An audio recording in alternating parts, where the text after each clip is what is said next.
अस्सलाम वालेकुम दोस्तों, मेरा नाम डॉक्टर अली असगर है और आज की इस वीडियो में हम स्टार्ट करने जा रहे हैं सेकेंड ईयर बायोलॉजी के चैप्टर डेवलपमेंट एंड एजिंग। इस चैप्टर में हम डेवलपमेंट के कुछ स्टार्टिंग बेसिक कॉन्सेप्ट को समझेंगे और फिर आगे जाके हम एजिंग यानी बुढ़ापे के भी कॉन्सेप्ट को समझने जाएंगे। तो इस चैप्टर के लेक्चर 1 का हम आगाज़ करने जा रहे हैं। तो आज के इस लेक्चर को शुरू करने से पहले एज यूजुअल आपसे रिक्वेस्ट करेंगे कि अगर आपने अब तक हमारे इस चैनल को सब्सक्राइब नहीं किया जो कि स्विंग बोर्ड टीचिंग के नाम से है, तो काइंडली आज ही आप हमारे इस चैनल को सब्सक्राइब करें और साथ ही साथ बेल आइकन को लाजमी क्लिक करें ताकि हमारी अपलोड करदा तमाम इंपॉर्टेंट वीडियोस की नोटिफिकेशन आपको रिसीव हो सके। तो आइए हम स्टार्ट करते हैं। सबसे पहले आज के इस लेक्चर में हम कॉन्सेप्ट समझने जाएंगे डेवलपमेंट और ग्रोथ के कॉन्सेप्ट को समझने जाएंगे कि भाई डेवलपमेंट किस कॉन्सेप्ट के लिए वर्ड यूज किया जाता है, ग्रोथ जो है वो किस कॉन्सेप्ट के लिए यूज किया जाता है। तो सबसे पहले हम बात करते हैं डेवलपमेंट की definition. The process by which an organism grows and mature from a single cell into a complex multicellular organism with specialized tissue and organ is known as development। यहाँ देखिएगा, जिंदगी की जो शुरुआत होती है, अगर मैं आपको थोड़ा सा रिकॉल करवाऊं कि ये है ओवम जिसे हम एक सेल कहते हैं और ये है स्पर्म। ये दोनों आपस में कंबाइन हो जाते हैं, इसके नतीजे में बनता है एक सेल जो कि कहलाता है जाइगोट। देखो बिल्कुल बेसिक से हम बात करेंगे, सही है भाई। ये है एग और ये है स्पर्म, ये दोनों आपस में कंबाइन हुए, इनके कंबाइन होने के नतीजे में जो पहला सेल बनता है वो क्या कहलाता है zygote.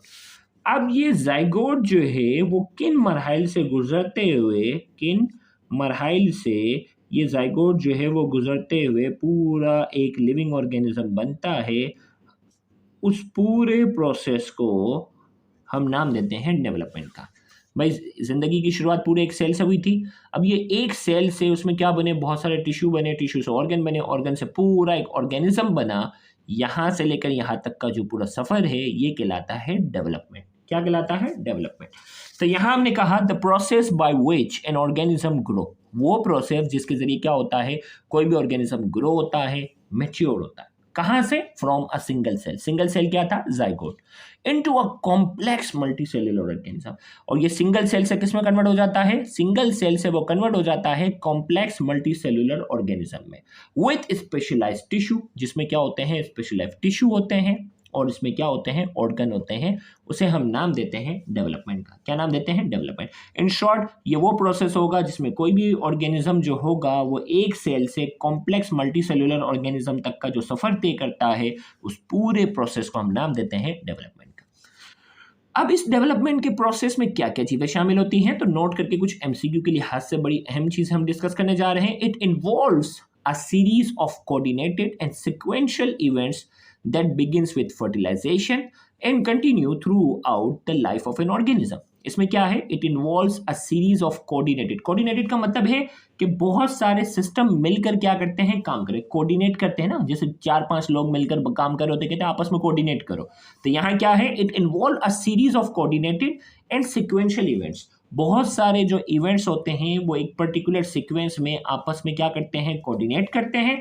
That begins with fertilisation, जिनकी शुरुआत जो थी वो फर्टिलाइजेशन से शुरू हुई थी and continues throughout the life of an organism. Fertilisation क्या है? फर्टिलाइजेशन हमारे पास जो है वो क्या है? स्पर्म और एक सेल का आपस में मिलना जो है ये क्या कहलाता है? फर्टिलाइजेशन। भाई ये स्पर्म और ये फर्टिलाइजेशन हुई, फर्टिलाइजेशन के नतीजे में जाइगोट बना, यहाँ से ये सिलसिला शुरू होगा और थ्रू आउट द लाइफ पूरी जिंदगी जो है वो ये डेवलपमेंट का सिलसिला चलता रहेगा। इसमें कई सिस्टम जो है वो कई सीक्वेंस में आपस में मिलते जुलते ये मिलकर काम करेंगे। It is highly regulated process that is influenced by genetic and environmental factor. याद रखिएगा डेवलपमेंट का जो प्रोसेस है ये हाईली रेगुलेटेड है, यानी इसमें जो ये प्रोसेस चलता रहता है और उसको दो चीज़ें इन्फ्लुएंस कर सकती है, एक तो जेनेटिक्स, इंसान का डीएनए, और दूसरा जो है वो इन्वायरमेंटल फैक्टर। ये दोनों जो है वो क्या करते हैं? एक माहौल के असरात और दूसरा इसका डीएनए, ये दोनों जो है वो डेवलपमेंट में क्या होते हैं? असरअंदाज होते हैं। मिसाल के तौर पर अंग्रेज़ के यहाँ जो है, अंग्रेज़ जो गोरे लोग होते हैं उनके यहाँ गोरा बच्चा पैदा होता है। तो क्यों भाई गोरा बच्चा पैदा होगा? उनकी जेनेटिक्स है, इस वजह से उनकी डेवलपमेंट भी उस तरह होगी। अब हम बात करते हैं ग्रोथ के हवाले से बात करेंगे और फिर ग्रोथ और डेवलपमेंट के थोड़े से डिफरेंस की भी बात करेंगे। It refers to an increase in size और नंबर ऑफ सेल, टिश्यू और organ, often resulting in an increase in overall mass. अब ग्रोथ का यहाँ हम कॉन्सेप्ट की बात करेंगे, it refers to an increase in size और नंबर ऑफ सेल। अब ग्रोथ का मतलब क्या है, किसी भी चीज की साइज में इजाफा होना, या नंबर ऑफ सेल, सेल की तादाद में इजाफा होना, या नंबर ऑफ टिश्यूज या ऑर्गन जो है उसकी साइज में क्या होना, इजाफा होना, often result in an increase in overall mass. इसके नतीजे में क्या होगा, ग्रोथ के नतीजे में ओवरऑल जो मास होगा, ओवरऑल जो क्वांटिटी ऑफ मैटर होगा उसमें क्या होगा, इजाफा होगा, उसे हम कहते हैं ग्रोथ।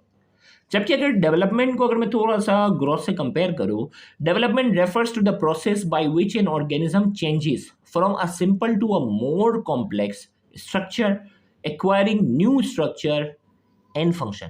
जबकि डेवलपमेंट को अगर मैं ग्रोथ से कंपेयर करूं तो डेवलपमेंट में क्या होता है भाई, ग्रोथ में क्या था, ओवरऑल मास में इजाफा होना। डेवलपमेंट में क्या था, development refers to the process, development वो प्रोसेस है by which an organism changes from a simple to a more complex structure, जिसमें कोई भी ऑर्गेनिज्म एक सिंपल चीज से किसमें कन्वर्ट होगा, कॉम्प्लेक्स स्ट्रक्चर में कन्वर्ट होगा, acquiring new structure and function, जिसमें नए स्ट्रक्चर और नए फंक्शन जो है वो गेन करेगा।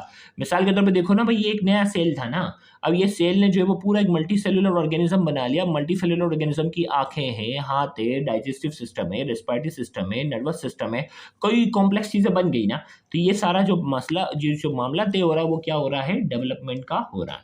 तो यहाँ हमने कहा, इसमें हमने कहा development refers to the process by which an organism changes from a simple to a more complex structure, simple से वो कॉम्प्लेक्स स्ट्रक्चर में कन्वर्ट होगा, एक्वायरिंग न्यू स्ट्रक्चर एक्वायर करेगा और नए फंक्शन भी वो उसमें डेवलपमेंट के नतीजे में एक्वायर करेगा।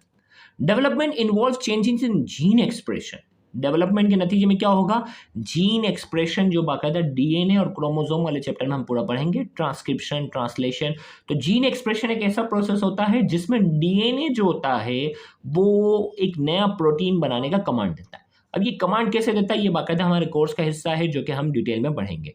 तो डेवलपमेंट के अंदर क्या क्या चीजें शामिल हैं, एक तो जीन एक्सप्रेशन, डीएनए अपने आप को एक्सप्रेस कैसे करता है, डीएनए अपनी मदद से जो वो प्रोटीन कैसे बनाता है नए नए, वो उसमें शामिल है। सेल डिफरेंशिएशन, अब सेल डिफरेंशिएशन यहां समझाऊं कि भाई जाइगोट तो एक ही सेल था ना, अब ये एक सेल जब मल्टी सेलुलर ऑर्गेनिज्म बना तो इसमें से कुछ सेल जो है वो आइस के सेल बन गए, आंखों के सेल बन गए, कुछ सेल जो है नर्वस सिस्टम के बन गए, कुछ जो है वो रेस्पिरेटरी सिस्टम में शामिल हो गए, कुछ जो है वो एंडोक्राइन सिस्टम वाले बन गए। तो सेल क्या हो गए, डिफरेंशिएट होना शुरू हो गए, क्या हो गए, सेल डिफरेंशिएट होना शुरू हो गए। तो उसे हम कहते हैं सेल डिफरेंशिएशन। तो डेवलपमेंट के अंदर क्या क्या चीज आ गई, एक तो जीन एक्सप्रेशन आ गया, भाई डीएनए अपने आप को एक्सप्रेस कैसे कर रहा है। दूसरा क्या है, सेल डिफरेंशिएशन, भाई ये जाइगोट तो एक ही सेल था, एक ही तरह का सेल था, अब ये जाइगोट डिवाइड होता गया और अलग अलग तरह के, अलग अलग वेराइटी के, अलग अलग ऑर्गन के जब ये सेल बनते गए तो हर एक सेल दूसरे सेल से क्या है, मुख्तलिफ है।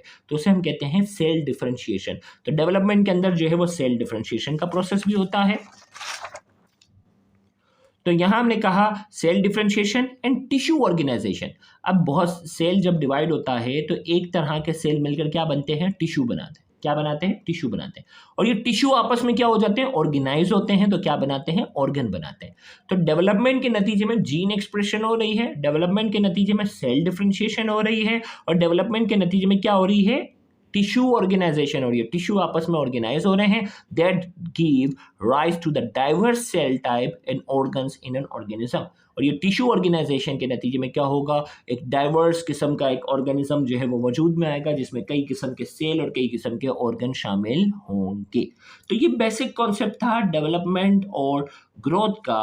आइए अब हम बात करते हैं इस टॉपिक के की पॉइंट्स के हवाले से, जिसके जवाब आपने देने हैं कमेंट सेक्शन में। 1 2 3 4 चार की पॉइंट्स पूछेंगे। Dash refers to an increase in size और नंबर ऑफ सेल, भाई इनमें से कौन सा है जो इंक्रीज इन साइज, वो कौन सा फिनोमिना है उसका नाम बताना है जो इंक्रीज इन साइज और नंबर ऑफ सेल को डिफाइन करता है। Dash involve changes in gene expression, वो कौन सा फिनोमिना है जिसमें जीन एक्सप्रेशन जो है उसमें तब्दीली आएगी। डैश इन्वॉल्व सेल डिफरेंशिएशन, उस फिनोमिना का नाम बताएं जिसमें सेल डिफरेंशिएशन होती है। डैश इन्वॉल्व टिश्यू ऑर्गेनाइजेशन, उस फिनोमिना का नाम बताना है जिसमें टिश्यू जो है वो ऑर्गेनाइज होते हैं। तो यहाँ जाकर हमारा ये लेक्चर नंबर 1 जो है वो मुकम्मल हुआ। इंशाल्लाह लेक्चर नंबर 2 में हम डिफरेंट कॉन्सेप्ट को, इसी के एडवांस कॉन्सेप्ट को हम Aahista Aahista step by step समझते जाएंगे, तो उसको भी देखना मत भूलिएगा। Thank you very much. अल्लाह हाफ़िज़।